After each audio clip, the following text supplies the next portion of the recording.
The millionaire paid a fortune to cure his sons, but it was the nanny who discovered the truth. The $3,000 Italian leather briefcase slipped from Mr. James Sinclair's fingers and hit the marble floor with a sharp thud, but he didn't even blink. His eyes were fixed on a scene that his brain, trained for the most ruthless business deals in New York and Chicago, simply couldn't process. Right in front of him, in the center of the immaculate living room, which used to smell of disinfectant and silence, his sons, Henry and Matthew, were actually standing. The very same boys who, according to the top specialists in Zurich and Houston, had progressive muscular atrophy that would condemn them to wheelchairs before they turned 5s. The same boys James barely dared to touch for fear of breaking them. Now, dressed in tiny sky blue doctor's coats, the twins were moving with a clumsy but undeniable agility around a figure lying on the emerald green rug. Dr. Henry. "The patient is losing the rhythm," little Matthew shouted in a clear, strong voice, a voice James hadn't heard in months. On the floor, face down, was Lucy, the new cleaning lady. She was wearing her spotless blue uniform, but what stood out violently in the scene were those bright yellow rubber gloves she still had on. She was motionless, pretending to be a patient in critical condition, while the twins placed a toy stethoscope on her back, laughing their heads off. Henry, the weaker of the two, raised an arm and, without leaning on anything, took 2 firm steps toward Lucy's head to check her reflexes. 2 steps without a walker, without a nurse holding him up, without fatigue. James's blood ran cold and then boiled in a split second. The image crashed brutally against the reality of his monthly medical bills of $50,000. If his sons could move like this, what had he been paying for these last 2 years? But paternal fear overtook financial logic. Panic blinded him. He saw Henry wobble slightly from laughing, and his mind projected a fatal fall. Get away from her right now. James's scream echoed off the double-height walls like a cannon shot. The magical scene shattered into 1,000 pieces. The twins startled violently. Little Henry, scared by his father's roar, lost his balance and fell onto his bottom on the rug, bursting into tears instantly. Lucy, who until that moment had been a smiling statue, sat up with feline speed, spinning on her knees to instinctively protect the children, placing her humble body and cleaning gloves between her young charges and their father's fury. "Mr. Sinclair," she exclaimed, her eyes wide, but without letting go of Matthew's hand, who was clinging to the starched fabric of her uniform. James crossed the room in 3 long strides, his hard-soled shoes resonating like the hammer blows of a sentence. He ignored Lucy. He knelt in front of Henry, checking his legs with trembling hands, looking for fractures, looking for the damage the doctors had assured him would happen with the slightest physical effort. "Does it hurt? Did you break anything?" James asked, his voice cracking with anguish as he touched the boy's knees. Henry didn't answer. He just cried and pointed at Lucy. "We were playing, Daddy. We were curing the blue girl," Matthew sobbed, trying to push his father's hands away from his brother. James looked up. His dark eyes, usually cold and calculating, were bloodshot with a mixture of terror and pure fury. He locked his gaze on Lucy, who remained on the floor, breathing heavily. "I pay you to dust, not to kill my sons," James hissed in a tone so low and dangerous it was worse than his screaming. "I gave you precise instructions. No one touches the children. No one lifts them out of their chairs without certified medical supervision. You could have left them invalid forever." "Sir, with all due respect," Lucy began. Her voice trembled, but her chin was held high, defiant. "Your sons weren't going to break. They needed to move. They've been asking me to play for weeks when the nurse isn't looking." "When the nurse isn't looking," James stood up, towering over her like a dark shadow. "Are you doing this behind Olivia's back?" "Behind the back of the medical team I hired, because that medical team has them tied down." Lucy stood up too. She was small compared to him, but her indignation gave her stature. "Look at them. Mr. Sinclair, look at them." Henry just walked toward me. Matthew was jumping. When was the last time their medicines achieved that? James looked at his sons. Henry had stopped crying and was now looking at Lucy with adoration. It was impossible. It was medically impossible. According to the reports on his desk, the cognitive dissonance was giving him vertigo. Either his doctors were lying, or this woman was an irresponsible witch who had just been lucky enough not to cause a tragedy today. And James Sinclair didn't believe in luck. He believed in experts. "You're fired," James said, slipping back into his mask of executive coldness. "You have 5 minutes to gather your rags and get the hell out of my house before I call security and report you for criminal negligence." "You can't do that," Lucy said, stepping toward him, forgetting her place. "If I leave, they'll go back to sleep. Subscribe now if you want to know what secret those yellow gloves are hiding." and why the millionaire will regret this decision in less than 24 hours. James pointed at the door with a stiff finger. Get out. Right then. The sound of orthopedic heels echoed down the hallway. Nurse Olivia, a sturdy 50-year-old woman with an expression of perpetual severity and a spotless white uniform, entered the room holding a silver tray. On the tray sat 2 syringes filled with a thick amber liquid, the afternoon medicine. Good heavens, Olivia exclaimed, setting the tray on a side table with a calculated clatter. Mr. Sinclair, I heard screaming. What happened? The children. Olivia rushed toward the twins with theatrical efficiency, pulling an oximeter from her pocket and clipping it onto Henry's finger before the boy could protest. They're tachycardic, Olivia announced gravely, staring at the small digital screen. Elevated heart rate. Sweating. Sir, I warned you that unqualified staff shouldn't interact with the patients. Stress can accelerate muscle degeneration. James felt the weight of guilt crushing his shoulders. Olivia was the best nurse in the city, recommended by the director of the private hospital himself. She cared for the children 24/7. If she said they were in danger, it was true. I've already taken care of that. Olivia, James said without looking at Lucy. The young lady is leaving for good. Lucy watched the scene with a nauseous feeling in her stomach. She watched as the children, who a minute ago were laughing and jumping full of life, shrank back at the nurse's presence. She saw how the sparkle in Matthew's eyes died out the moment he saw the syringe on the table. They aren't stressed because of the game, Lucy intervened, her voice gaining strength as she slowly peeled off her yellow gloves, one by one, with a deliberate snap. They're scared of you. Olivia. The nurse turned slowly with a condescending smile that didn't reach her cold eyes. Poor thing, Olivia said, addressing James but looking at Lucy. It's common for the domestic help to get attached and mistake nervous excitement for improvement. It's the placebo effect of the ignorant. Mr. Sinclair, she thinks playing cures genetic diseases. It's cute, but dangerous. It's not a placebo. Lucy threw the gloves onto the white leather sofa, an unthinkable act of rebellion. Those kids have muscles. They have strength. What they don't have is energy, because you keep them drugged. The silence that followed was absolute. James stared at Lucy, stunned by the audacity of the accusation. Be careful what you say, James warned, stepping closer to her. You're accusing a health professional of malpractice. That is defamation. I'm accusing this woman of sedating your children so she doesn't have to take care of them, Lucy snapped, pointing at the syringes. I've cleaned their rooms, sir. I've seen how they sleep 18 hours a day. I've seen that when you aren't here. She doesn't even look at them. She spends the day on her phone while they stare at the ceiling. Today, when she went out for her 3-hour break, the children came back to life. They aren't sick in their muscles. Mr. Sinclair, they're intoxicated. Olivia's face turned red, not from shame, but from suppressed rage. That is outrageous, Olivia shrieked. I've been caring for terminal cases for 20 years. Mr. Sinclair, are you going to let this maid insult my reputation and that of the doctors who signed the diagnosis? The children need their medication now. We're already running late, and look how upset they are. If I don't give it to them now, they could suffer painful spasms tonight. James looked at the syringes. He looked at his children, who were now crying in silent resignation. He looked at Lucy, who was looking at him with desperate pleading in her brown eyes. The logic of James, the logic of a businessman, intervened. He had medical reports. He had x-rays. He had the word of doctors with PhDs. And on the other side, he had a 25-year-old girl who hadn't even finished community college, whose only merit was making the children laugh. The choice seemed obvious, and yet, the image of Henry walking that image had been burned into his retinas. Olivia, give the medicine to the children and take them to their room, James ordered with a tired voice, rubbing his temples. No, Lucy screamed, trying to rush the table. But James intercepted her, grabbing her firmly by the arm. Enough, he said. His grip was firm, but not violent.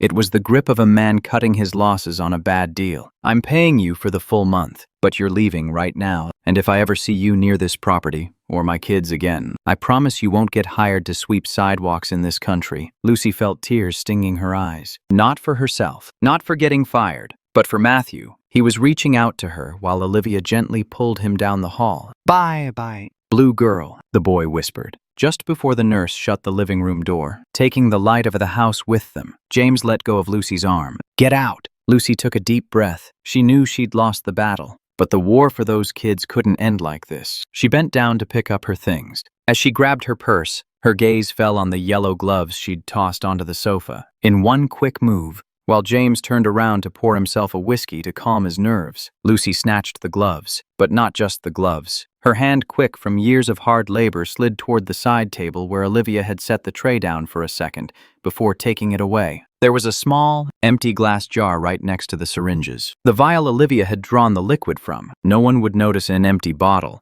It was trash. Lucy shoved it inside the thumb of the left glove and crumpled the glove in her fist. "I'm leaving, Mr. Sinclair," Lucy said, walking toward the front door. She paused for a second under the archway, rain hammering against the glass behind her. "But I'll leave you with a free question, not like the advice from your doctors. If your kids are so sick, why does the nurse keep the medicine bottles in her personal purse instead of the house medicine cabinet?" James froze with the glass halfway to his mouth. The amber whiskey trembled. "What did you say?" "Check the kitchen cameras, sir. From today at 2 p.m. Just before she prepped the tray, Lucy pushed open the heavy door and stepped out into the storm. The cold wind hit her, but she clutched the yellow glove tight against her chest. She had the evidence. Now she just needed someone to believe her. Inside the mansion, James stood staring at the closed door. The silence had returned. That hospital silence he hated so much. He looked at his watch. It was 5:15 p.m. Olivia said she prepared the medicine minutes ago. "Check the cameras." James slammed the glass down on the table. He didn't want to believe the cleaner. He hated having a stranger question his controlled world. But if there was one thing James Sinclair hated more than a mess, it was being played for a fool. He pulled out his mobile phone and opened the security app. He selected Kitchen Camera Fortin. What he saw on the small screen of his cell phone made the whiskey glass actually fall to the floor this time and shatter into pieces. Olivia wasn't taking the medicine out of the special fridge. She was pouring something from an unlabeled plastic bottle she'd pulled from her own purse, mixing it with orange juice. James felt a chill that had nothing to do with the air conditioning. He ran toward the stairs, taking the steps 2 at a time. He had to stop that injection. But when he reached the upstairs hallway, he heard the most terrifying sound in the world. Absolute silence. No crying, no laughter. He threw the nursery door open. Olivia was there, putting away the empty syringes. The twins were in their beds with glassy eyes, staring at nothing, drooling slightly. "They're sleeping now, sir," Olivia whispered, placing a finger over her lips with a macabre sweetness. "Angels need to rest." James looked at his sons, then at the nurse,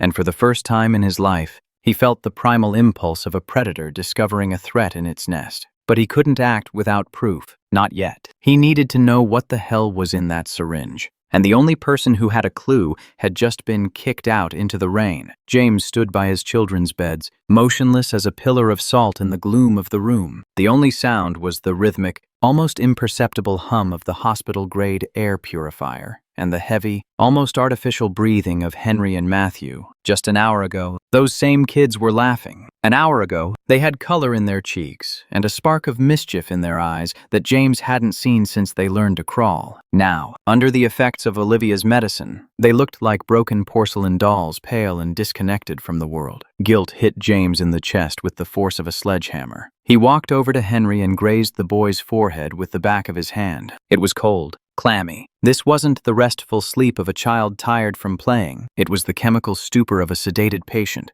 How did it come to this? His mind, usually sharp at detecting fraud in million-dollar contracts, traveled back to the past, to the day that marked the beginning of his personal nightmare. Zurich, 2 years ago, the most expensive clinic in Europe. A doctor with 3 international awards had shown him some x-rays that James didn't understand and had told him in a soft, professional voice. Rapidly progressive, atypical muscular dystrophy. Prepare for the worst, Mr. Sinclair. Their muscles will simply forget how to function. James had accepted the diagnosis like a divine sentence. Who was he to question science? If money could buy a solution, he would pay for it, and so he did. He turned his mansion into a sterile fortress. He hired Olivia, the best geriatric and pediatric nurse, paying her triple the market salary to ensure absolute loyalty. He bought ergonomic wheelchairs imported from Japan that cost more than a sports car, all so his children would be comfortable while they withered away. And then, Lucy arrived. James closed his eyes, clenching his fists. Lucy wasn't part of the medical plan. She was an administrative error, a hole to fill when the previous cleaner retired.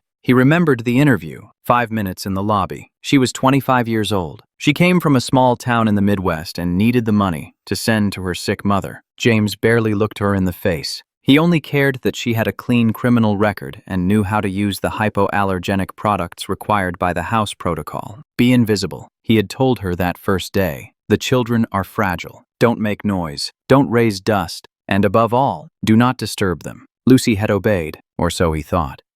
She became invisible, a shadow in a blue uniform who left the glass spotless and the floor shining. But James, blinded by his grief and his busy schedule, didn't see what was really happening. He didn't see that for Henry and Matthew. That invisible girl was the only real thing in their plastic world. The doctors entered with white coats, cold needles, and serious faces. Olivia entered with bitter syrups and constant prohibitions. Don't run. Don't move. You're going to get tired. They were the jailers. But Lucy entered with music. Now, looking at his sleeping children, James understood the detail that had escaped him in the living room scene. The yellow gloves, those garish rubber gloves, ridiculous for a minimalist design mansion. To James, they were cleaning tools. To the children, those gloves were characters. They were puppets. They were magical hands that tickled, that clapped, that challenged them to reach the unreachable. James looked toward the closed bathroom door in the bedroom. Olivia was in there humming while she organized the medications. The rage James felt was so intense, he had to grab the crib railing to keep from going in and strangling her right there. But cold logic returned to him. Lucy had told him to check the cameras. If your children are so sick. The cleaner's phrase resonated in his head like a warning bell. James left the children's room with silent steps, like a ghost in his own house. He walked past Olivia, who was coming out of the bathroom. I'm going to the study to work. Do not disturb me, James said without looking at her. His voice sounded dead. Perfect. So as not to raise suspicions. Rest well, Mr. Sinclair. The angels are in good hands, Olivia replied with that cloying smile that now seemed like a devilish sneer. James went down the stairs, crossed the main living room where the briefcase he had dropped still lay, and entered his private study. He closed the door and threw the deadbolt. He walked to the bookshelf, moved a fake volume of art history, and revealed the hidden panel. He punched in the code. The wall slid open smoothly, revealing the security room. It was a technological bunker. 12 high-definition monitors blinked in the darkness, showing every corner of the property in real time.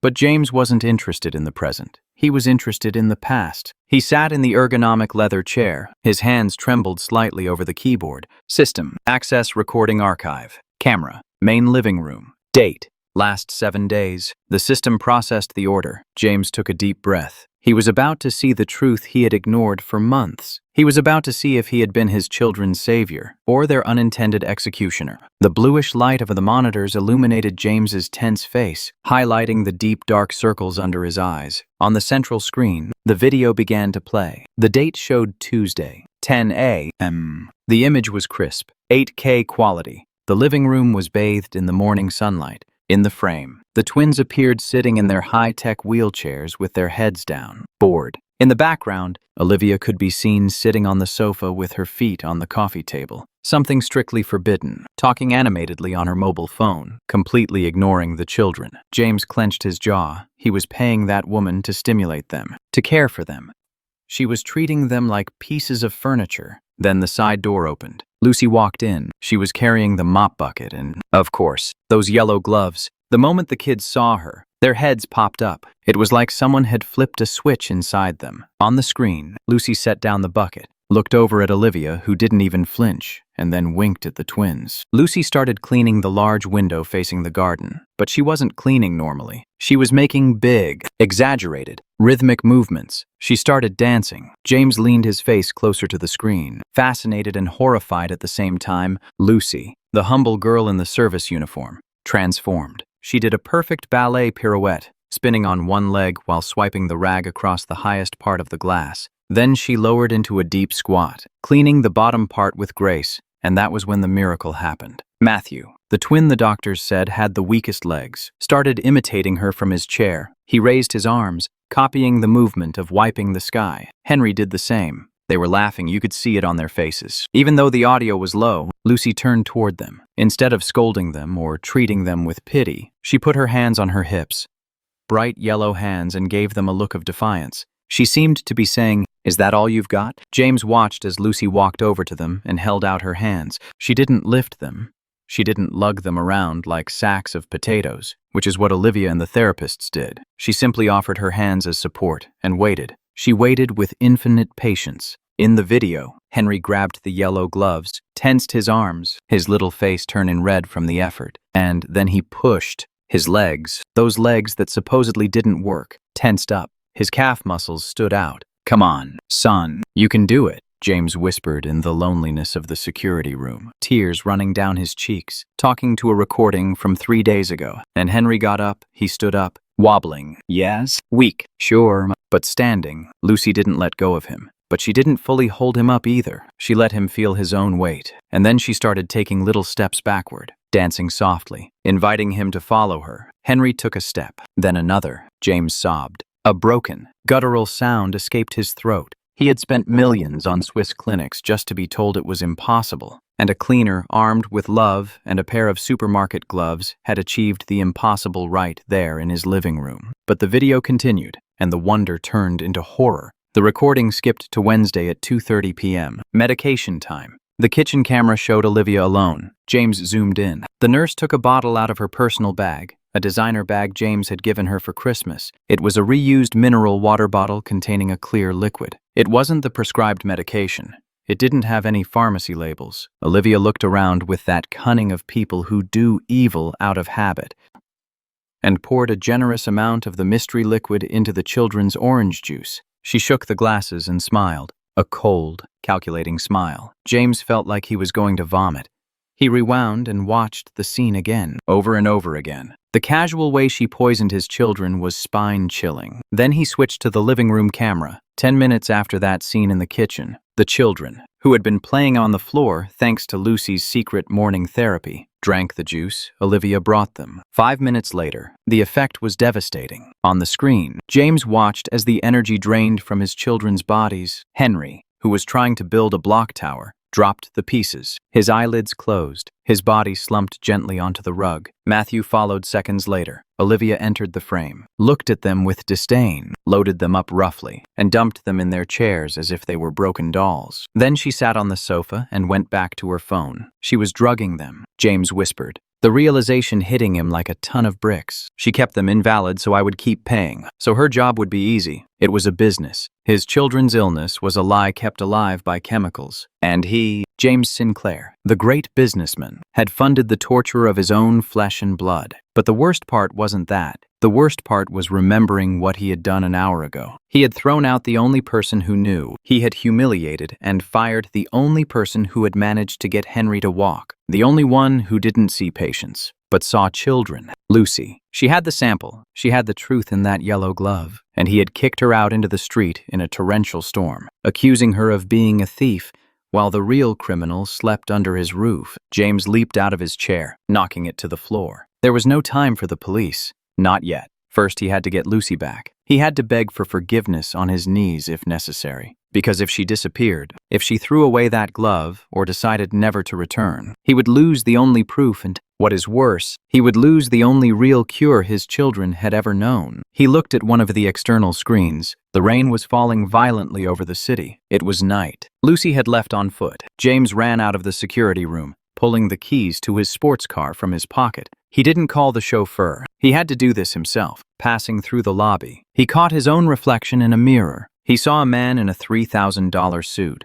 but with the twisted face of a desperate father. "I'm coming for you, Lucy," he growled, opening the front door and throwing himself into the storm. "Please, don't be far away." The car engine roared, breaking the silence of the wealthy neighborhood as James sped into the darkness, praying for the first time in years that it wasn't too late. But while he raced toward the estate exit, in the room upstairs, Henry's vital signs monitor began to emit an irregular beep. Today's dose, mixed with the stress of Lucy's firing, had been too strong. The little red alarm light started blinking silently, while Olivia slept in the next room, dreaming about her next monthly bonus. The rain fell like icy knives on Lucy's back, soaking her blue uniform until it stuck to her skin like a second layer of shame. She walked along the shoulder of the dark highway that connected the exclusive estate, the Heights, with the rest of the city. She had no umbrella, no coat, just her old purse crossed over her chest and clutched in her right hand inside her pocket. The yellow rubber glove with the proof of the crime. Every step she took away from the mansion was a stab in the heart. She wasn't crying because of the cold, or for losing the job that paid for her mother's medicine. She was crying because every time she closed her eyes, she saw Matthew's face with that innocent smile telling her, "Goodbye, blue girl." She knew that right now, while she walked through the storm, the woman who called herself a nurse was snuffing out the light of those children. "I have to go to the police," Lucy murmured, shivering, her teeth chattering. But who are they going to believe? The fired maid, or the millionaire's certified nurse? A few kilometers back, at the Sinclair mansion, the tomb-like silence was broken. It wasn't a human scream. It was technology. Henry's heart monitor, which had started with an irregular beep, was now emitting a continuous, shrill alarm. Beep. In the next room, Olivia woke up with a start. She had fallen asleep, watching a series on her tablet with her headphones on. She ripped off the headphones and heard the alarm. Her heart skipped a beat, not out of maternal concern, but out of pure survival instinct. She ran to the children's room. The scene was terrifying. Henry was arched on the bed, his small body rigid in the middle of a silent seizure. His lips, once pink, were now a violet-blue shade. Beside him, Matthew was breathing with frightful difficulty, as if he had an invisible weight on his chest, making a gurgling sound with every breath. "Damn it!" Olivia screamed, her face twisted with panic. "The dose. I messed up the mix." Olivia looked at the mineral water bottle she used to hide the muscle relaxant. It was almost empty. In her haste and rage over the argument with the maid, she had poured triple the usual amount into the juice. She hadn't just sedated them. She had caused imminent respiratory failure. Her mind, cold and malicious, raced at 1,000 miles an hour. If she called emergency services, they would run tests. If they ran tests, they would find the banned muscle relaxant in lethal doses. She would go to prison for years, lose her license, her reputation, her money, unless there was a scapegoat. Olivia ran to the house landline and dialed emergency, faking hysterical crying even before they answered. "Ambulance. I need an ambulance. It's urgent." At the Sinclair mansion, she shrieked, tearing her white coat a little to look disheveled and distressed. "My patients. I think they've been poisoned." The maid. She gave them something before she left. She hung up and immediately dialed James's number. Meanwhile, on the wet highway, the xenon headlights of a sports car cut through the darkness. James drove with white knuckles gripping the steering wheel, ignoring the speed limits. His eyes scanned the sidewalk, desperately looking for Lucy's small figure. The rain was coming down so thick you could barely see 2 meters ahead, but he knew she couldn't have gotten far. Then, his phone connected to the car's audio system. Blasted Olivia's ringtone. James answered, fear stuck in his throat. "Yes, Mr. Sinclair." Olivia's voice filled the cabin, distorted by fake screams. "Come back. They're dying. Henry and Matthew are dying." James felt the car skid on the wet asphalt. The world stopped. "What's happening?" James roared. "I just left. They're seizing." Olivia sobbed. "It's that woman, Lucy. I found some blue powder on the floor. She gave them something. She poisoned them for revenge because you fired her. The ambulance is on its way." The lie was perfect. Brutal. James felt a sharp sting of doubt for a millisecond. What if Olivia was right? What if Lucy was crazy? But then he remembered the video. He remembered Lucy dancing. He remembered Olivia pouring liquid from that unlabeled bottle. "I'm on my way," James said, and hung up. But he didn't turn around. He floored the gas pedal, but not towards the house. He kept going forward, because a few meters ahead, under the light of a flickering street lamp, he saw a huddled figure walking against the wind. James braked the sports car into a controlled skid, blocking Lucy's path. Lucy froze in terror, shielding her eyes from the blinding light. She thought it was the police, or James coming to finish humiliating her. The driver's side scissor door opened. James stepped out into the rain, not caring about his $3,000 suit, and ran toward her. Lucy backed away, pressing her spine against the highway guardrail. "I didn't steal anything," she screamed, pulling the yellow glove from her pocket like a shield. "I have the proof right here." James didn't attack her. He stopped half a meter away, soaked, hair plastered to his forehead, with an expression Lucy never expected to see on a millionaire's face. Absolute desperation. "Get in the car," James said. His voice wasn't an order, it was a plea. "No, you fired me," Lucy stammered, trembling. "Henry is dying," James shouted, and his voice broke into a sob. "Olivia just called me. She says they're seizing." Lucy felt her legs give out. The cold vanished, replaced by a fire of adrenaline. "The overdose," she whispered. "She gave him too much." "She says it was you," James said. looking into her eyes, searching for the ultimate truth. She says you poisoned them. Lucy took a step forward, grabbing the lapels of James's wetsuit with surprising strength. You saw how I looked at them. You know I would give my life for those children. She screamed at him in the rain. She's killing them to cover up her mistake. Take me to them. I know what they took. James nodded once. He took her hand, a cold, hard-working hand in his soft, manicured one, and dragged her toward the car. Let's go. If they die, we all die today. The sports car's engine roared like a wounded beast as James pulled an illegal U-turn, burning rubber on the wet asphalt. The car shot back toward the mansion, devouring the road at 180 kilometers per hour. Inside, the silence was tense. Lucy was glued to the leather seat, clutching the yellow glove against her chest like a rosary. James drove with one hand while frantically dialing on his mobile with the other. Who are you calling? Lucy asked, watching the car's GPS screen. The director of Central Hospital. He's a friend. I need them to prep the toxicology unit. James replied, jaw tight. The ambulance should already be at the house. We're not waiting there. We'll intercept them, or follow them. Sir. Lucy hesitated a moment, looking at James's serious profile. Why did you come back for me? You could have gone straight home. James didn't take his eyes off the road, where raindrops were exploding against the windshield. Because I saw the videos. Lucy, he confessed, his voice deep and heavy with regret. I saw what you did this morning. I saw Henry walking, and I saw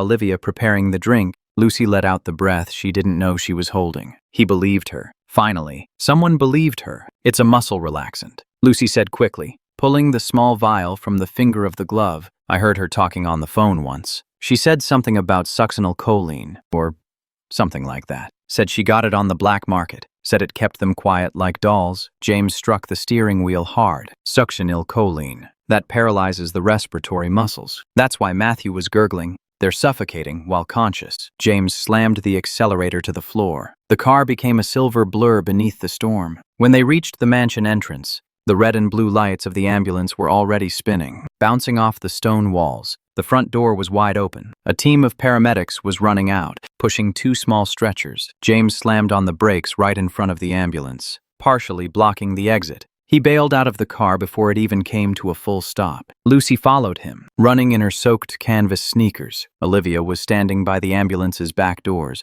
playing the role of a lifetime. She was weeping, wringing her hands, and screaming instructions at the paramedics. Heart failure. Possible poisoning with cyanide or rat poison. Olivia was screaming. The maid had access to cleaning poisons. When she saw James, Olivia ran toward him, trying to hug him. Oh, Mr. James. Thank God. It's horrible. Then her eyes locked onto Lucy, coming up behind him. Olivia's expression shifted from grief to accusing fury. You murderer! How dare you come back here? Olivia pointed a shaking finger at Lucy, shouting so the police officers who had just arrived would hear her. Officers, that's the woman. Arrest her. She poisoned the children before she got fired. Two cops approached Lucy, hands moving to their belts. Lucy froze, paralyzed by fear. Back off, James bellowed, stepping between the police and Lucy. His natural authority stopped the officers in their tracks. Nobody touches this woman. Olivia blinked in confusion. The script wasn't going as planned. But, sir, Olivia stammered. Shut your mouth, you snake. James whipped around to face her with such violence that Olivia stumbled back 2 steps, crashing into the ambulance. I know what you did. I have it recorded. The color drained from Olivia's face faster than the rain falling around them. James turned to the doctor who was trying to intubate Henry on the stretcher. The boy was gray, lifeless. Doctor, James shouted, it's not cyanide. It's an overdose of muscle relaxants. The doctor looked up, sweating. Are you sure? The treatment is completely different. If I give him the wrong antidote, I'll kill him. James looked at Lucy. Give it to him. Lucy sprinted toward the doctor, dodging Olivia, who tried to grab her arm. Lucy shoved the nurse hard, knocking her onto the wet ground, and reached the stretcher.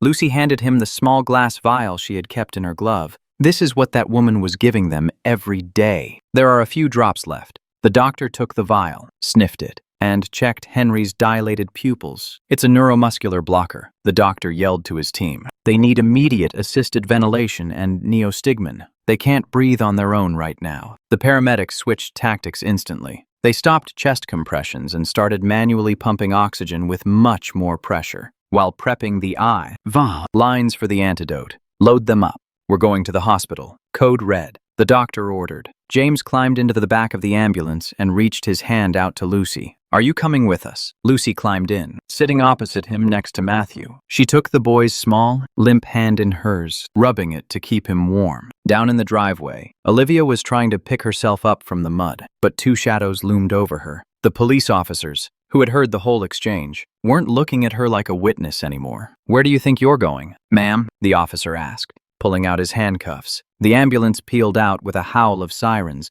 leaving the corrupt nurse behind, but carrying a much harder battle with it, the fight to keep beating two hearts that had been betrayed by the very person meant to protect them. Inside the moving vehicle, James stared at the monitor. Henry's line was still erratic. Don't die on me, son, James whispered, then looked at Lucy. Her eyes were squeezed shut, her lips moving in a fast, desperate prayer. If they survive, Lucy, I swear I'll give you whatever you ask for, half my fortune if you want it. Lucy opened her eyes. They were full of tears, but also a steely strength. I don't want your money, Mr. Sinclair. I just want them to wake up and see their father is there, not some hired nurse. Henry's monitor let out a long, high-pitched beep. The line went flat. Cardiac arrest. The paramedic screamed, charging the defibrillator paddles. Clear. James felt his soul leave his body. Lucy screamed the boy's name, covering her mouth with the yellow glove, now stained with mud and reality, charging to 200.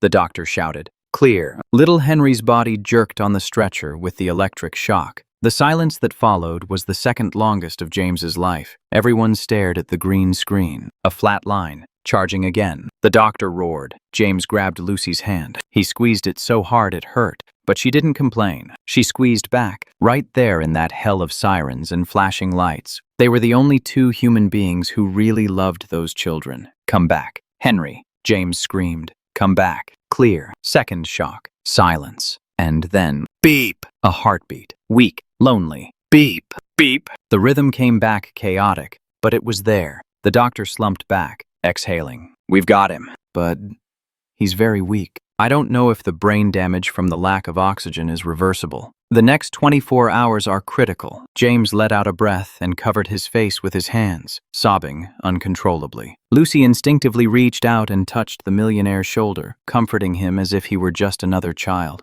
The ambulance made a sharp turn, entering the hospital emergency ramp. The battle was just beginning. The pediatric intensive care hallway smelled like industrial disinfectant and cold fear, a smell that stuck to your clothes and skin. James Sinclair, the man who moved millions with a single phone call, was sitting in a hard plastic chair with his head in his hands, feeling like the poorest, most miserable persons on the planet. His Italian designer suit was ruined, stained with mud and rain, and his soaked leather shoes left a dirty puddle on the immaculate hospital floor. But none of that mattered. The only thing that mattered was the constant hum of the machines behind the frosted double glass doors, where a team of 6 specialists was fighting to reverse the damage he had allowed under his own roof. A few meters away, Lucy remained standing, leaning against the wall. She hadn't sat down. She didn't feel she had the right to take up space in a place reserved for families. She clutched her purse to her chest, shivering slightly, not from the cold air conditioning, but from the residual shock of the adrenaline. Her eyes never left the ICU door. The doors opened with a pneumatic hiss. Dr. Anderson, head of toxicology and an old acquaintance of James, came out rubbing his eyes, red from exhaustion. His expression was grave, that poker face doctors use when the news isn't good, but not yet fatal either. James jumped up, almost tripping over his own feet. Are they alive? He asked, his voice sounding raspy, like he'd swallowed glass. They're stable, James. For now, the doctor said, taking off his mask and letting it hang from one ear. We've managed to neutralize the toxin in their bloodstream. The antidote worked, but it was down to the wire. Henry was clinically dead for almost a minute in the ambulance. And Matthew. Matthew's lungs are very compromised from the respiratory paralysis. James felt his knees give way and had to lean against the wall to keep from falling. What exactly did she give them? James asked, though he dreaded the answer. Dr. Anderson sighed and pulled out a metal folder. Succinylcholine, James, and benzodiazepines. It's a brutal cocktail. Succinylcholine paralyzes the skeletal muscles. It's used to intubate patients during surgery so they don't move. But the doctor shook his head in disbelief. She was giving it to them in daily microdoses to keep them weak, simulating atrophy. And today she gave them a dose enough to knock out a horse. What your children have lived through is torture. James, They were physically paralyzed, unable to move or speak, but their minds were awake. They felt everything. The fear, the immobility, the slow suffocation, everything. James closed his eyes, and a dry sob escaped his throat. The image of his children, prisoners in their own bodies, staring at the ceiling while that woman watched TV right next to them. It destroyed him. He paid for that. He had funded this torture chamber, believing it was a sanctuary. "I'm a monster," James whispered. "I hired her. I left her alone with them. Don't beat yourself up right now. You need to keep it together," the doctor said, putting a hand on his shoulder. "What's important is the neurological damage, the lack of oxygen in Henry. We don't know if he'll be the same boy when he wakes up. And their muscles, James. They haven't been used correctly for months, maybe years, because of the drug. The atrophy is real now, not genetic, but from chemical disuse. Recovery is going to be hell." At that moment, 2 police officers entered the waiting room, bursting the bubble of medical grief. They headed straight for James. "Mr. Sinclair," the senior officer said in a serious tone. "We have an update on the detainee, Mrs. Olivia M." James looked up, his eyes, previously full of tears, now burned with an icy hatred. "What did that witch say?" "She's made a partial confession," said the police officer, pulling out a notebook. "She admits to administering the drugs, but claims she did it following implicit instructions from you to keep the household quiet. She says the children were unmanageable and that you demanded silence for your business. Her lawyer is already on the way, and they're going to try to claim it was a misunderstood palliative treatment." James let out a bitter laugh, a laugh that scared Lucy in her corner. "My orders." James stepped up to the police officer, invading his personal space. "I want her destroyed. I want you to go through every single bank account she has. That woman was taking home a CEO's salary and spending it on luxury handbags while drugging 3-year-old kids. I don't want a deal. I want her to rot in prison until her teeth fall out. We'll do everything we can, sir, but we need your formal statement and one from the key witness." All eyes turned to Lucy. She shrank back a little, feeling small in front of the authorities. "She's not saying anything right now," James interrupted, shielding her. "She's exhausted. She just saved my children's lives. Take my statement, but leave her alone until tomorrow." The officers nodded and retreated to a corner to wait. Dr. Anderson went back into the ICU. James was left standing alone in the center of the room. Then, slowly, he turned toward Lucy and walked over to her. Lucy instinctively lowered her gaze, staring at her dirty sneakers. "Lucy," James said. His voice no longer held the commanding tone of a boss. It was the voice of a broken man. "Sir, I'm so sorry. Your suit," she murmured, not knowing what to say. "My suit." James looked down at his stained, expensive clothes and let out a shaky sigh. To hell with the suit. To hell with the house, the money, and the company. "Lucy, you knew. You saw it in just a few days. I lived with them for 2 years and I didn't see it. How could you know when I didn't?" Lucy looked up, her brown eyes, tired but clear, met his. "Because you were looking at the medical reports." "Sir, I was looking at the children," she said with crushing honesty. "You were looking for a cure in the papers. I was just trying to get a smile out of them. When you play with a child, you know when they're tired and when they're drugged. Your sons were hungry for life, Mr. Sinclair. A terminally ill person doesn't have that hunger." The words hit James harder than any insult. It was the plain and simple truth. He had been a manager, father, handling his children's illness like a failed project, delegating their care so he wouldn't suffer, so he wouldn't get attached to children that he thought would die soon. And by doing that, he almost killed them himself. "Forgive me," James said.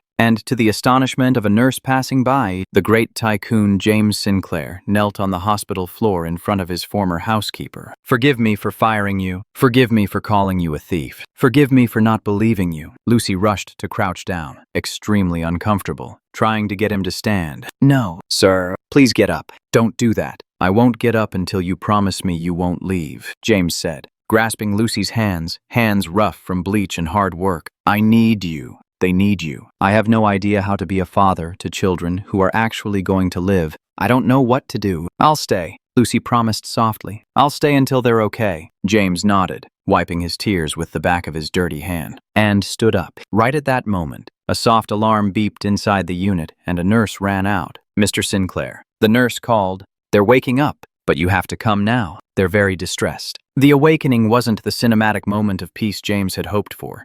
It was a chaos of panic and pain. When he entered the ICU cubicle, The sound was heart-wrenching. Henry and Matthew were awake, but they weren't lucid. They were going through acute withdrawal combined with the terror of waking up in a strange place full of tubes and wires. "No, don't poke me. Don't poke me," Matthew screamed in a weak, raspy voice, trying to rip the IV line out of his arm. Henry, in the other bed, was crying with an agonizing, continuous wail, the sound of a wounded animal. His dilated eyes darted around the room in terror, searching for a threat. "Easy. Matthew, it's Dad." James ran to Matthew's bed and tried to hold his hands so he wouldn't hurt himself. "Everything's okay, son. Dad is here." But Matthew's reaction was devastating. Feeling James's hands, the boy screamed louder, shrinking away and trying to distance himself from him. "Go away. Bad man. Go away," the boy shrieked, confused by the sedation and the trauma. To Matthew, James was the dark figure who appeared in the doorway now and then, the serious man who spoke to the White Witch, Olivia. He wasn't a refuge.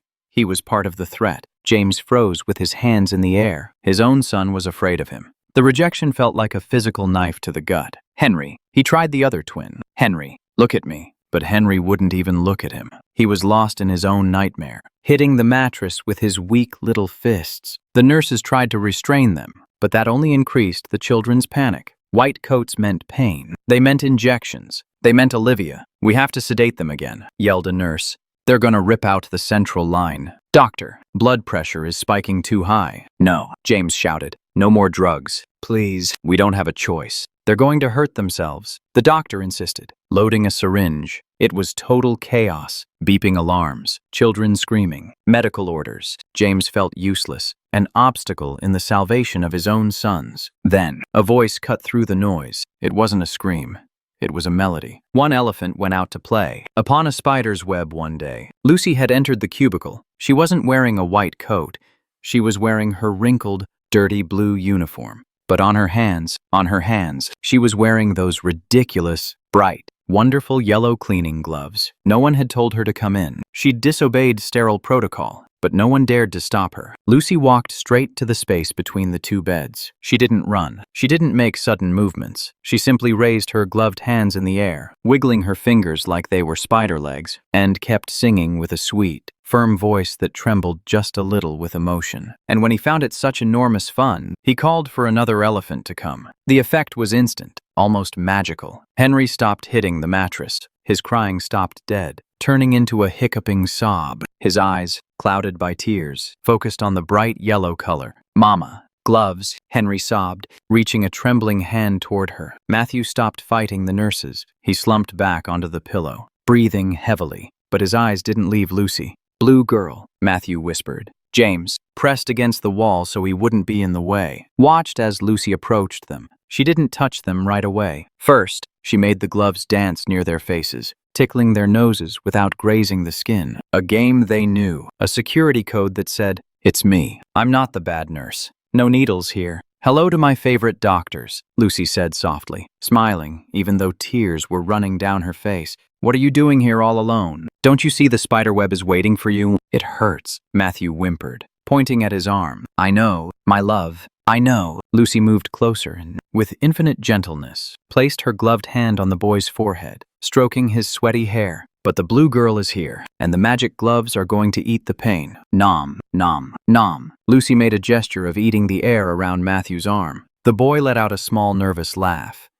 Weak, but real. The tension in his shoulders vanished. The heart monitor that had been beeping like crazy began to slow its rhythm. Beep, beep, beep. Dr. Anderson lowered the sedative syringe, astonished. "Incredible," the doctor murmured. She lowered their heart rate in 10 seconds. Not even morphine does that so fast. Lucy turned toward Henry, who was looking at her with jealousy, wanting his share of attention. She gave him her other gloved hand to hold. The boy clung to the rubber glove as if it were a life raft in the middle of the ocean. "Don't go," Henry pleaded. "I'm not going," Lucy promised. "I'm going to stay right here in this chair all night. And if any monster comes, I'll give him a pinch with the gloves. Deal, deal," the twins whispered almost in unison, closing their eyes, exhausted, but no longer terrified. James watched the scene from the corner, feeling a devastating mix of relief and jealousy, of gratitude and shame. That woman, a stranger he paid minimum wage, held his children's hearts in her hands. He was the biological father, the owner of the last name. But in that room, he was the stranger, Lucy. without letting go of the children's hands, looked up and searched for James. With an imperceptible nod, she invited him to come closer. James hesitated. He was afraid of being rejected again, but the love for his sons was stronger than his pride. He walked slowly to the other side of Henry's bed. Lucy leaned in a little toward the boy, who was half asleep. "Henry," she whispered,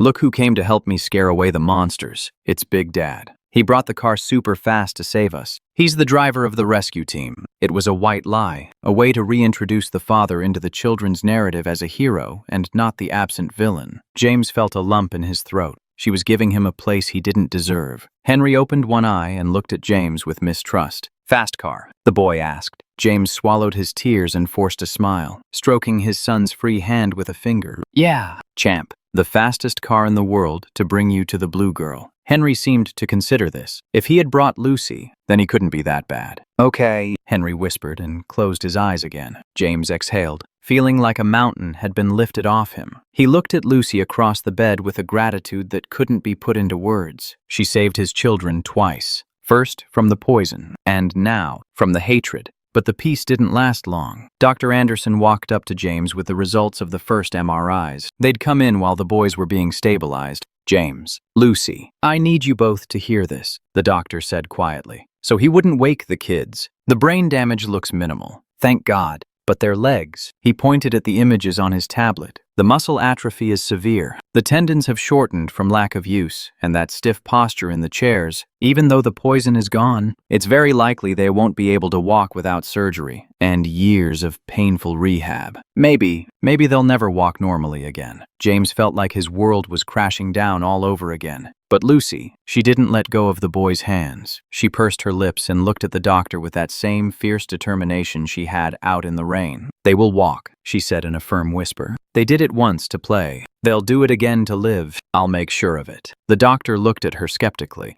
But James looked at Lucy, and for the first time in 2 years, he believed blindly. "She'll handle it," James repeated, giving Lucy absolute power over his son's recovery. "And I'll pay whatever it costs, but she's in charge." Night fell over the hospital. But in that ICU room, under the watch of those yellow cleaning gloves, the real battle was beginning. Not a battle of medicine, but of will. It's been 3 weeks since the night of the storm, and the Sinclair mansion has turned into something that's neither a home nor a hospital, but a silent, painful battlefield. The Italian designer furniture has been pushed against the walls to make room for parallel bars, high-density foam mats, and electro-stim machines that cost more than a luxury car. The silence that was once imposed by James's rules is now broken daily by something much worse. The screams of pain from 2 3-year-old boys learning to use their own bodies again. It's Tuesday morning. Dr. Kovacs, an internationally renowned physiotherapist flown in from Germany by James, is working with Henry. Kovacs is a big man, efficient and brutally technical. He doesn't believe in empathy. He believes in biomechanics. "Extend. Come on. Extend," Kovacs orders with a thick accent, forcing Henry's right leg to stretch the shrunken tendon. Henry screams. It's a high-pitched shriek, full of tears and panic. It echoes off the living room walls and stabs right into James's heart. He's watching from the office door, a cup of coffee trembling in his hand. "He's in pain," James murmurs, taking a step forward. "Pain is necessary." "Herr Sinclair," Kovacs says without letting go of the boy's leg, ignoring the crying. "The muscle is shortened. If we do not break it, it calcifies. If you want him walking by university, he has to cry now." Matthew, sitting in his wheelchair nearby, cries in solidarity with his brother, covering his ears with his little hands. "Enough." The voice comes from the kitchen. Lucy appears in the doorway. She's wearing the blue uniform, but she's not wearing the white apron anymore. James has forbidden her from cleaning. Her only job now is to be there, and she has the yellow gloves on, not to scrub, but because they've become the boy's security blanket. Lucy crosses the room with quick, decided steps. She crouches next to the mat and puts her gloved hand on Henry's knee, right where the therapist is applying pressure. "Let him go," says Lucy. Her voice is low, but it has a steel edge that makes the German blink. "Fräulein, I am in the middle of a clinical session." Kovacs replies with disdain. "Get your rubber hands off my patient. This is science, not a nursery game." The boy is hyperventilating. Lucy counters, pointing at Henry's chest rising and falling frantically. His body is tense from fear. If the muscle is tense and you pull, you're going to tear it. You aren't helping, you're breaking him more. "And what do you suggest?" Dancing. The therapist scoffs. Severe atrophy is not cured with songs. Little girl. It is cured with brute force. Herr Sinclair, control your domestic staff or I leave. My rate is $1,000 an hour, and I do not have time to argue with the nanny. James watches the scene. He looks at the expert with his degrees hanging on the imaginary wall of his ego. He looks at Lucy, who's stroking Henry's hair and whispering in his ear to stop him from crying. And he looks at his son, who's clinging to that yellow glove like his life depends on it. James's business logic tells him Kovacs is right. Progress requires sacrifice. But his fatherly instinct, the one that woke up in the ambulance, is screaming something else. James sets the coffee cup on a table and walks toward the center of the room. You're right, Dr. Kovacs, says James. The therapist smiles smugly and grabs Henry's leg again. Lucy looks at James with disappointment, her big eyes full of disbelief. He's right that his time is valuable. James continues, standing right over the German man. So valuable that I'm not going to waste it anymore. You're fired. Kovacs drops the leg abruptly. Henry takes the chance to crawl into Lucy's arms. Excuse me. The therapist stands up, red with rage. You are kicking me out to leave the treatment in the hands of a maid. Your children will end up crippled. This is medical irresponsibility. I'll sue you for breach of contract. Get out, says James with that cold calm he used to destroy competitors in the boardroom. And if you ever touch my kids with that roughness again, I'll make sure you never practice medicine again. Not in Germany, and not on the moon. Kovacs grabs his briefcase furiously, mutters insults in German, and storms out, slamming the door so hard the windows shake. Silence returns to the living room. The only sound is Henry's ragged breathing. James loosens his tie and sits on the floor, right on the expensive rug, facing Lucy and the kids. It's the first time he's sat at their level, without barriers. So, what now? Asks James, looking at Lucy with a mix of terror and hope. He was right about one thing. Lucy, their tendons are short. If we don't stretch them, they won't walk. But I can't stand seeing them suffer like that. Lucy finishes wiping Henry's tears with the rubber tip of her glove. We're not going to stop stretching, sir, she says softly, but we're not going to do it against them. We're going to do it with them. The body won't heal if the soul is afraid. Lucy gets up and goes to a closet where the toys are kept. She pulls out a bunch of colorful cushions and some soft resistance bands, brightly colored ones. We're going to play the rubber jungle, announces Lucy with theatrical enthusiasm. She puts the elastic bands on her own feet and starts walking like a penguin, making funny faces. The kids, who were crying a minute ago, now watch her with curiosity. Oh no, exclaims Lucy. My paws are stuck in giant bubble gum. I need help. Who's the strongest? Who can help me unstuck the gum? She approaches Henry and gently ties the elastic band to his little foot, connecting it to hers. You pull me, and I'll pull you. If we beat the gum, we get a prize. Henry, intrigued, starts pulling his leg. By doing so, he is doing the exact same extension exercise Kovacs was forcing. But this time, Henry is the one controlling the force. He decides how much it hurts, and since it is a game, his pain threshold changes. Pull harder, Henry, cheers James, understanding the dynamic instantly. He takes off his suit jacket and joins the game, grabbing the other end. I am the gum monster. You won't beat me. James pulls gently, creating just the right amount of resistance. Henry laughs, gritting his teeth from the effort. But there are no more panic tears, only sweat from hard work. Pull. Matthew, Henry screams to his brother. For the next hour, the mansion fills with laughter. James ends up sweating, his shirt wrinkled, rolling around on the floor. Lucy conducts the orchestra, adjusting postures, correcting angles, but always staying inside the story of the game. By the end of the session, Henry has stretched his leg 20 times more than with the German doctor, and he didn't even notice. When the kids fall asleep for their nap, completely wiped out, James and Lucy sit on the living room floor, exhausted. There is a new intimacy between them, born from shared sweat and a small victory. Thank you, says James, looking at his own hands, which for the first time in years served for something more than signing checks. Today, I felt like a father. Lucy smiles, taking off her yellow gloves with a sigh of relief. Her real hands are red and marked by the heat of the rubber. You were always a father, Don James. You were just scared. Fear paralyzes more than any poison. James looks at her, really looks at her. He doesn't see the employee. He sees a young woman, beautiful in her simplicity, with a wisdom no MBA can teach. And he feels something dangerous in his chest, a gratitude starting to transform into something else. Lucy, about the Olivia situation, James starts to say, his tone turning serious. The lawyer called me. Tomorrow I have to go testify. They want to implicate me. They say I should have known. And they're right. Lucy puts her bare hand on James's arm. The skin-on-skin contact is electric, forbidden, and comforting. Back then, you were blind with grief from your wife's death and the children's diagnosis. Olivia took advantage of that.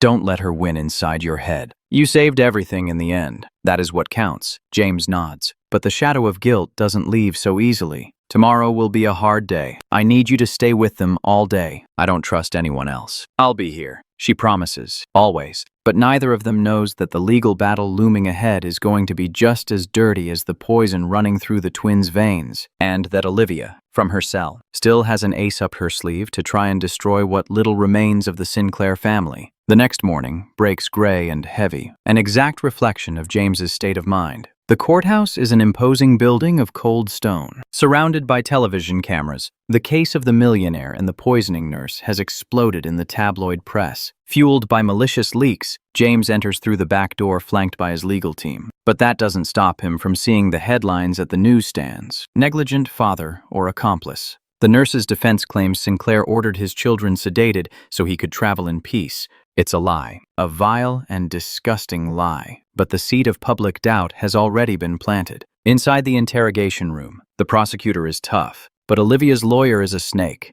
Mr. Sinclair, says the defense attorney, a man with a sharp smile, is it true that during the last 2 years you spent an average of 150 days out of the country on business? Yes. I own international companies, James replies tensely. And is it true that you gave my client, Mrs. Olivia, full authority over medical treatments, signing blank checks for pharmacy expenses without asking for detailed receipts? I trusted her. She was a recommended professional. Trusted, or couldn't be bothered, attacks the lawyer, because it seems very convenient. You pay, the kids sleep, you travel, and, now that the children have permanent damage, you look for a scapegoat to clear your conscience and your public image. James slams his fist on the table, standing up. I didn't know she was poisoning them. I would give my life for them. But you didn't give your time, did you? Whispers the lawyer. It took an uneducated cleaning lady to realize it. What does that say about you as a father? James leaves the courthouse hours later, feeling dirtier than ever. The lawyer's words, although legally false,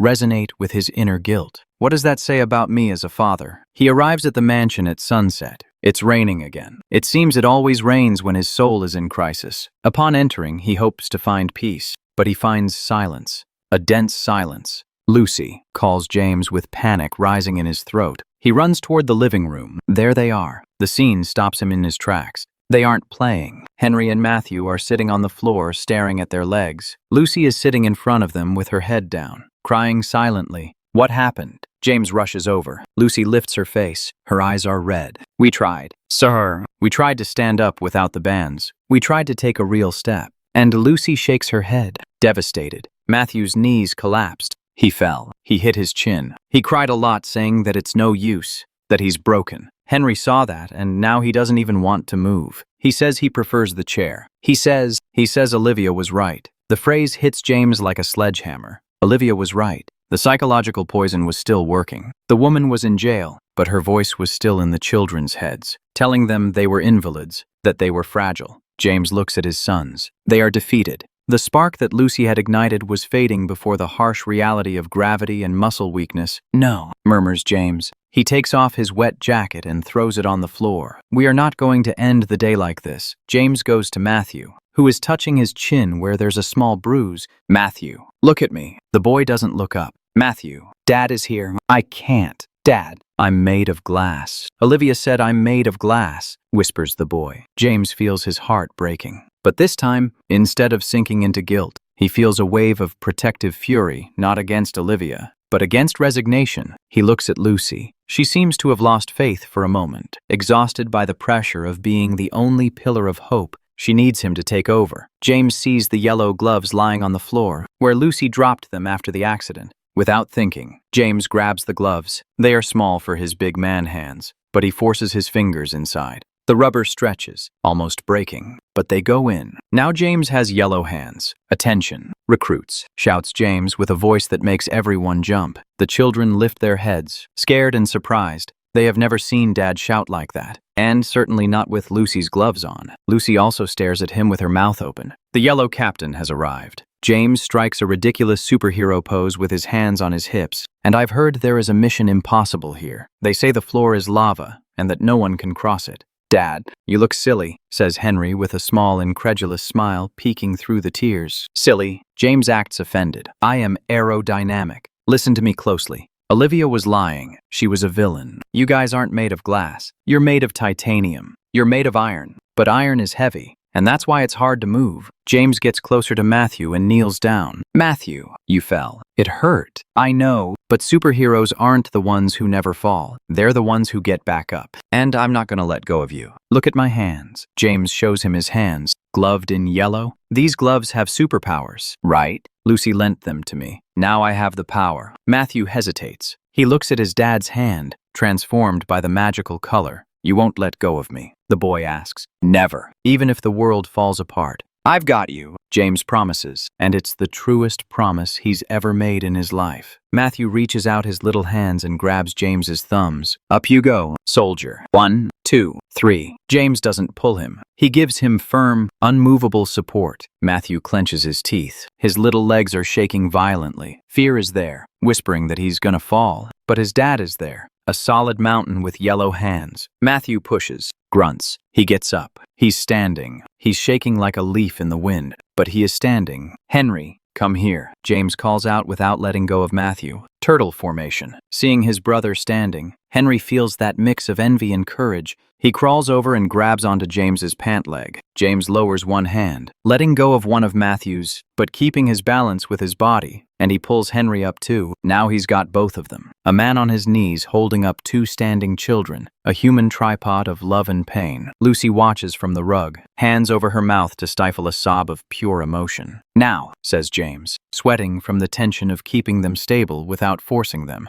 We're gonna take a step toward Lucy. She's the finish line. She's the queen of the jungle. Whoever gets to her wins a kiss. She's too far, Matthew says. She's only 2 meters away. But for them, it's a kilometer. 1 step, says James. Just 1. I'll move my foot with you guys. James advances a knee. Matthew tries to move his right foot. The foot drags. Heavy. Clumsy. Fear catches on the rug. Matthew wobbles. I've got you, James shouts, holding him firmly before he falls. The boy doesn't even touch the ground. See, I won't let you fall. Try it again. Matthew takes a deep breath. He looks at Lucy, who stretches out her arms, waiting for him like a lighthouse. Matthew lifts his foot. He actually lifts it a centimeter off the floor and puts it forward. Thud. A step. A real, independent, voluntary step. The silence in the room is absolute. I did it, Matthew yells, surprised at himself. Me too, Henry, competitive as ever, throws his foot forward, almost stepping on his dad, but he moves forward.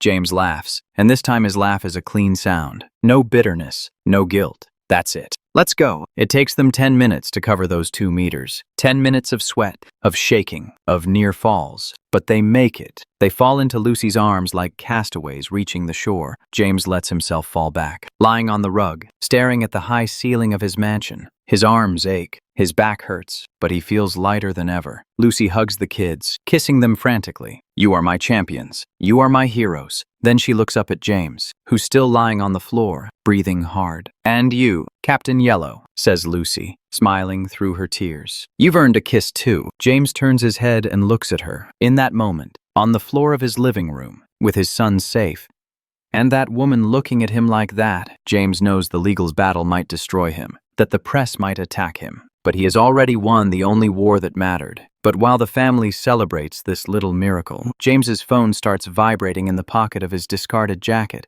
It's a notification from his head of security, a short message that will change the course of their recovery. Sir, we found something else in Olivia's accounts. She wasn't acting alone. There are transfers to a Swiss account in the name of a relative of your late wife. The nightmare wasn't over. The poison had deeper roots than they imagined. James's phone screen glowed in the darkness of the office like an accusing eye. His security chief's message was brief, but it held enough poison to destroy what little was left of James's faith in humanity. Holder of the receiving Swiss account, Richard Valdez. James felt the air leave his lungs. Richard, his brother-in-law, his late wife Emily's brother, Uncle Richie, who brought expensive gifts at Christmas and always told James, "Don't worry, go close that deal in Chicago. I'll keep an eye on the kids." James dropped the phone onto the mahogany desk Everything fit together with a macabre logic. Emily had left a Millionaire trust fund for the twins, but with a specific clause. If the children died or were declared permanently incapacitated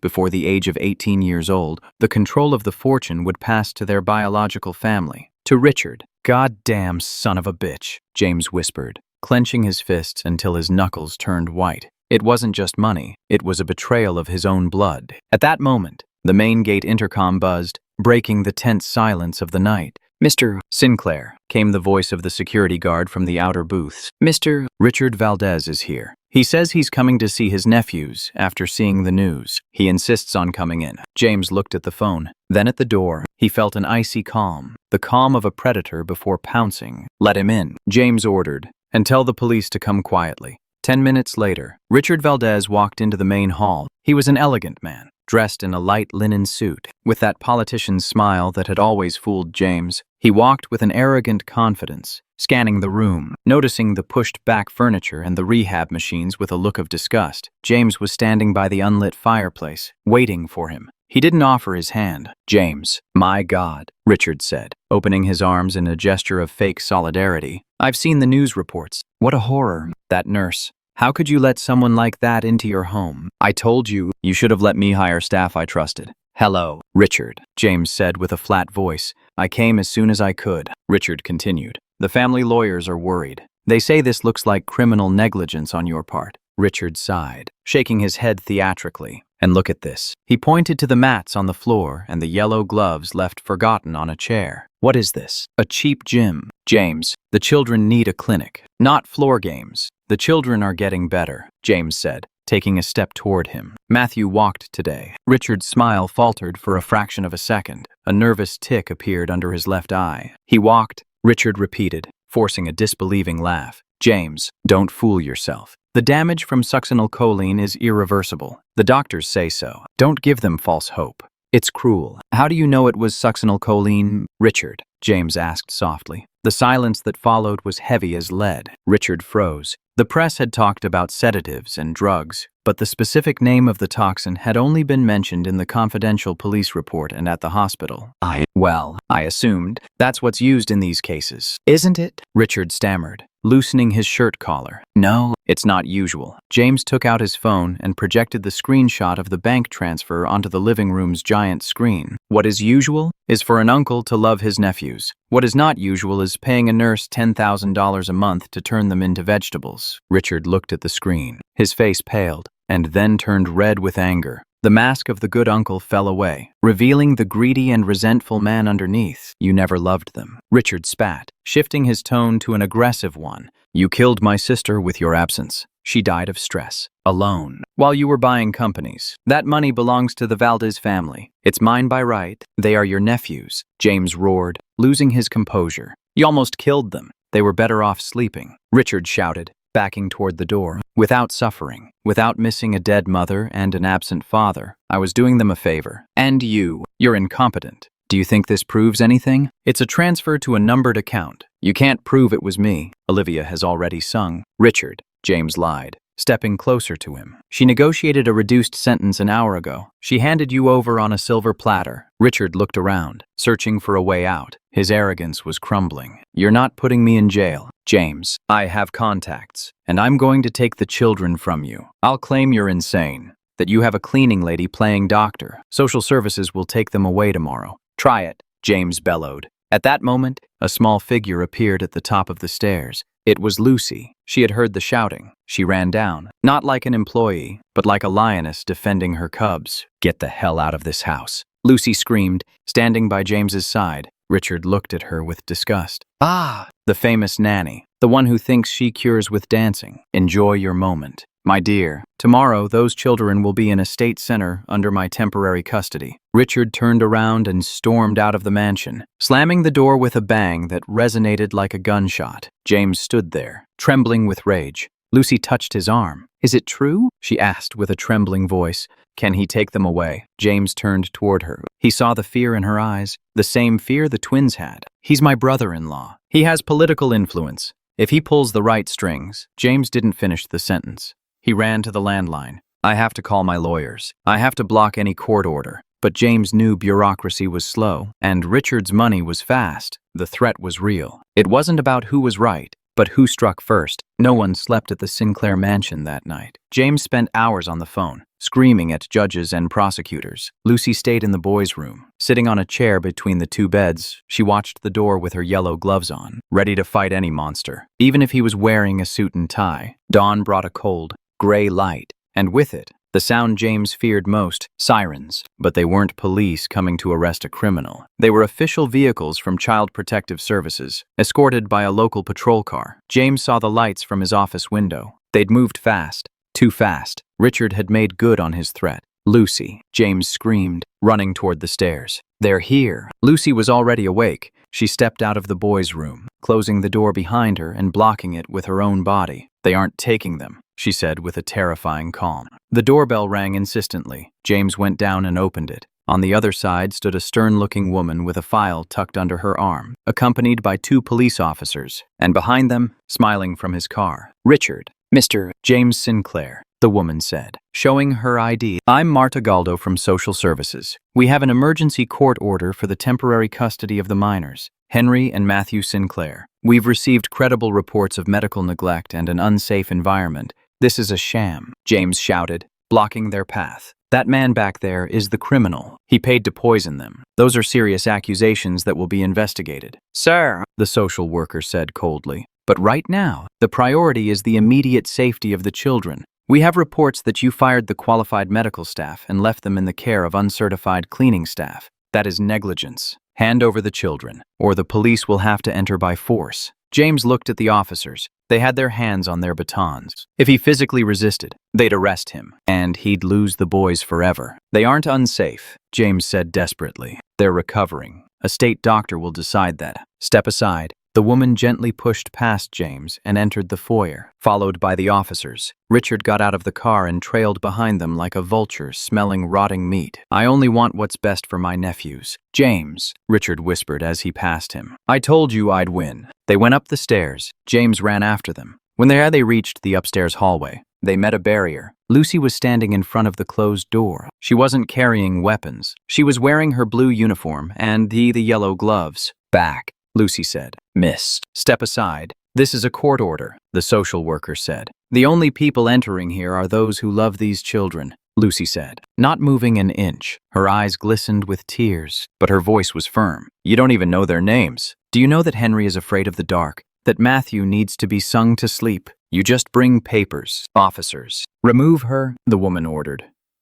One of the policemen stepped forward and grabbed Lucy by the arm to pull her away. She struggled. "No, don't touch them," Lucy screamed. The door behind her opened slowly. Everyone froze. In the threshold, leaning against the doorframe, was Henry. He was standing. His legs were shaking, but he was holding himself up. He was wearing his superhero pajamas. Behind him, crawling quickly, appeared Matthew, who grabbed onto Lucy's leg and pulled himself up to stand as well. "Leave my mama gloves alone," Henry shouted with his little high-pitched voice. The social worker's jaw dropped. Richard's report said the children were invalids, unable to move or speak coherently due to their degenerative disease, but the report says they can't walk, the woman murmured. "The report lies," James said, reaching Lucy's side and placing his hands on his son's shoulders. "Look at them." Henry took a shaky step toward the policeman holding Lucy. He raised his small hand and pushed the officer's leg. "Bad," the boy said. "Let go of Lucy." The policeman, a burly man, let go of Lucy immediately, shamed by the little boy's bravery. Richard,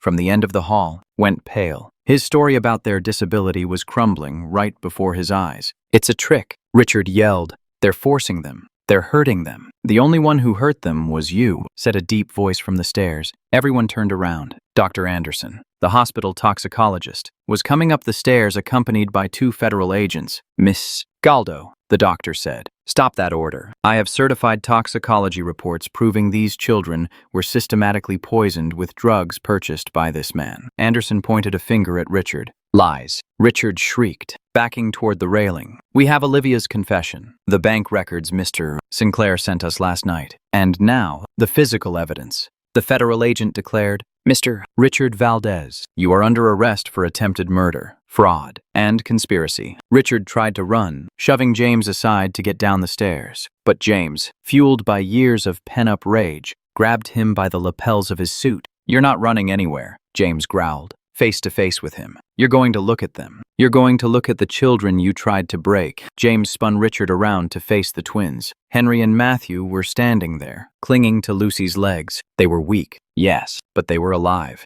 They were standing tall, looking at him not with fear, but with the victory of survivors. "Take a good look, Richard," James said, "because this is the last time you'll ever see them from outside a prison cell." James shoved Richard toward the federal agents, who handcuffed him immediately. The good uncle was dragged down the stairs, screaming threats that no one was listening to anymore. The social worker, visibly shaken, closed her file. "Mr. Sinclair," she said, looking at the children and then at Lucy, "it appears there has been a terrible mistake in our assessment. I apologize. Clearly, these children are in the best possible hands." The woman signaled the local police, and they withdrew, leaving the house in silence. The silence lasted only a second before it shattered. "Daddy won," Matthew shouted, letting go of Lucy and taking 2 wobbly steps toward James. James dropped to his knees and caught the impact of the 2 small bodies launching themselves at him. He hugged them so hard he thought his ribs would crack, weeping openly in the hallway. Lucy stood by the door, smiling, slowly peeling off her yellow gloves. Her job of protection was finished. The real danger had passed. James looked up at her from the floor, surrounded by his sons. "Don't take those gloves off just yet," James said with a tired but radiant smile. "We still have a lot of things to rebuild, and I can't do it without you." Lucy walked over and knelt down with them, completing the circle. "I'm not going anywhere, Captain," she said. The 4 of them stayed there on the hallway floor, as the morning sun finally broke through the storm clouds and streamed through the window, illuminating a house that, for the first time in years, was starting to feel like a home. But the story didn't end here. There remained one last step, the definitive step toward the future. The twins' birthday was approaching, and James had prepared a surprise that would close the cycle of pain forever. 6 months have passed since the police took Richard away, and the silence of the Sinclair mansion has been replaced by the sounds of life. Today, the spring sun bathes the estate's immense back garden, where a gigantic white tent has been set up. It is not a business reception. There are no investors in gray suits, nor nurses with hidden syringes. There are balloons, hundreds of colorful balloons, and curiously, most of them are yellow. James Sinclair adjusts the knot of his tie in front of his bedroom mirror. His hands, which used to sign termination letters without trembling, are now sweating. Today is Henry and Matthew's 4th birthday, but it is much more than that. Their official presentation to the world after the scandal. The press is outside controlled, but present. Society, that same elite that whispered the children were permanently disabled, is waiting to see if the Sinclair miracle is real or just another publicity stunt. "Are you nervous, Captain?" a soft voice asks from the doorway. James turns around. Lucy is there, but she is no longer wearing the blue uniform. Today, she is wearing a simple cream-colored dress that highlights her skin, tanned from afternoons playing in the garden. Her hair, usually pulled back in a strict bun for work, falls loose over her shoulders. James feels like he can't breathe. And it's not because of the tie. "I'm scared." "Lucy," James confesses, sinking onto the edge of the bed. "What if they fall? There are 100 people out there waiting to see them fail, waiting to see the after effects of the poison just to say, 'Poor little things.' I don't want them to pity my children." Lucy walks into the room and stands in front of him. With that natural authority that has ruled the house for the last few months, she fixes his shirt collar. "They will fall, James," she says with a calm smile. "They're children. Children fall when they run, but they will get back up. They aren't afraid of the ground anymore because they know the floor isn't lava, and they know their father is there to cheer, not to scold." "I don't know what I would have done without you these past 6 months, James whispers, looking into her eyes. Remember the sleepless nights, the screams of frustration during rehab, and how she turned every tear into a game. Did you save this family? No, sir. We saved it. You stopped being the millionaire and became the dad. That is what healed them." James takes Lucy's hand. She's not wearing gloves today. Her skin is warm. "Lucy, about your contract." James starts, his heart racing. "Are you going to fire me again?" She jokes. "I want to tear it up. I don't want you to be my employee. I don't want to pay you a salary for loving my children. I want—" James stops. He is an expert negotiator. "But this is the most important deal of his life? I want you here for another reason." Lucy squeezes his hand gently. "First, the party. Captain, the troops are waiting for us. We'll talk contracts later." Down below, the garden is buzzing. Guests are drinking champagne and glancing sideways at the terrace. There is a constant murmur. They say the neurological damage was severe, comments a lady with an excessive hat. It's impossible for them to recover from succinylcholine in such a short time. I bet they bring them out in decorated chairs. Suddenly, the background music stops. An expectant silence falls over the crowd. James steps out onto the terrace and takes the microphone. He has no prepared notes. He speaks from the scar that fear left behind. "Welcome," says James. His voice resonates clearly. "Thank you for coming to Henry and Matthew's birthday. I know what many are thinking. I know what has been said, that I was an absent father. It's true that I trusted the wrong people. It's true. But today, we are not here to talk about the past, or illnesses, or medical miracles. We are here to celebrate effort." James leaves the microphone on the stand and walks down the terrace stairs toward the lawn. He turns toward the open door of the mansion. "Ready or not, here I come," James shouts, not like a host, but like the tickle monster. And then it happens. They don't walk out. They shoot out. Henry and Matthew burst onto the terrace like two cannonballs dressed in miniature linen suits. There are no wheelchairs, no walkers, no nurses holding them up. They are running. It's a clumsy run. Yes, their legs still have a slight stiffness, a memory of the muscle damage. Sometimes one foot drags a little more than the other, but they run with wild joy, laughing out loud. The crowd gasps. Matthew, in his excitement, trips on the final step. Silence cuts through the air. The lady with the hat covers her mouth, expecting tears, the drama. But Matthew doesn't cry. He rolls across the grass, getting his expensive suit covered in green stains, and jumps back up. "I'm a bowling ball," the boy shouts, raising his arms. "Attack!" screams Henry, jumping on his brother. James catches them both in the air, spinning with them, deliberately falling to the ground to be buried by his children's laughter. Lucy watches from the terrace railing. She's crying, but this time they are sweet tears of mission accomplished. She sees how the guests, those who came out of morbid curiosity, are now genuinely smiling. Some are even getting emotional. The twins' vitality is contagious. They have defeated death. They have defeated betrayal. And they did it while playing. The party continues and becomes something high society has never seen before. James organizes sack races. He participates himself, ruining another $3,000 suit, but earning the absolute respect of his children. At sunset, when the boys are exhausted, sitting on a blanket, eating cake with their hands. Another rule broken by the new administration, James looks for Lucy. She is collecting empty plates out of pure habit. "Leave that," James says, taking the plate from her. "There are waiters for that. Come with me." He takes her to a secluded corner of the garden under a jasmine-covered pergola. There, on a small table, sits a gift box wrapped in gold paper. "I told you I wanted to talk about your contract," James says, getting serious. Lucy looks at the box. "Sir, I don't need gifts. Seeing them run today was enough." "Open it." Lucy unties the ribbon with trembling fingers. She opens the box. Inside, on a blue velvet cushion, there is a silver picture frame. But there is no photo. Inside the frame, pressed and preserved behind the glass, is a yellow rubber glove, a simple supermarket cleaning glove. Below it is a small engraved plaque. It reads, "The hand that held our world when it was falling." Lucy covers her mouth, sobbing. It is the strangest and most beautiful gift she has ever received. "That glove is worth more than this entire house," says James, stepping closer to her, "because with that glove, you taught me how to be a father. You taught me that love isn't paying for the best clinics, but being there on the floor, getting dirty." James reaches into his pocket and takes out something smaller. It's not a ring, yet. It's too soon, and he knows it. It is a key, an old iron key. "This is the key to the beach house in the Hamptons," James says. "The doctors say the sea air and swimming will help strengthen their legs 100%. I want to take them there for the whole summer, but I won't go if you don't come. Not as a nanny, not as an employee." Lucy looks at him with shining eyes. "Then, as what?" "As part of the family, as the woman who—" James swallows hard, making himself completely vulnerable. "As the woman who brought me back to life. 2. I've fallen in love with you, Lucy. I don't know if it's appropriate. I don't know if it's too fast, but it's the truth. And in this house, we don't tell lies anymore." Lucy looks at the framed glove, then at the key, and finally at James. She sees the man behind the millionaire, the man who learned how to play. "James," she says, using his first name for the first time without the Don, "I fell in love with you the day you put on those yellow gloves and got down on your knees on the rug." James smiles, a smile that reaches his eyes. He leans in and kisses her. It is a kiss under the orange light of sunset,